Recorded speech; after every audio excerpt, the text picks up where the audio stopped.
ఇప్పుడు కూటమి ప్రభుత్వం వచ్చాకనే డ్రైనేజీలు అయి శుభ్రంగా తీద్దాం, శుభ్రంగా వ్యవసాయం అయితే శుభ్రంగా ఉన్నదండి బంగారులాగా. రైలు చెరువుల కూడా కొద్దిగా రేట్లు పెరిగినాయి తృప్తిగా వేసుకుంటున్నారండి.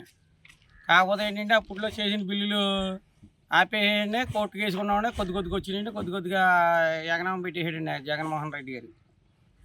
అలాగే చేసినవి ఏంటంటే ఇప్పుడు నిరుడు ముంగటేడు అంత మాట కూడా ఈ డ్రైనేజీలు బాగు చేయక నీళ్ళు ఎప్పుడు మునిగిపోయి ఉండేయండి. ఈడు శుభ్రంగా నీట్‌గా కూటమి ప్రభుత్వం వచ్చాక నీట్‌గా పనులు బాగున్నాయండి అన్నీ.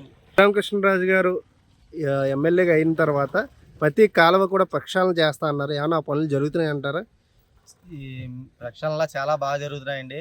మన ఎన్డీఏ ప్రభుత్వం వచ్చిన తర్వాత మన చంద్రబాబు నాయుడు, పవన్ కళ్యాణ్ గారు వీళ్ళందరూ అభివృద్ధి బాగా చేయాలని, అయినా మన ప్రభుత్వం లో బడ్జెట్లో ఉన్న మన మన ఉండి నియోజకవర్గ ఎమ్మెల్యే గారైన త్రిపుల్ గారు ఆయన మన సొంత డబ్బులతోటి, అలాగే మన ప్రజా నాయకులు ఉన్నారు నాయకుల డబ్బులతోటి అందరితోటి ఈ డ్రైన్లు ఎంకవేయర్ కాలువ డ్రైన్లు, అలాగే చిన్న చిన్న మురుగు కాలువలు అన్నీ శుభ్రం చేసిన వల్ల ఈ అకాల వర్షాలు 30 రోజుల నుంచి జరిగిన అకాల వర్షాలకి డైలీ ఏదో ఒక పూట, సాయంత్రం పూట, మార్నింగ్ ఏదో టైంలో వర్షాలు కురుస్తున్నాయి.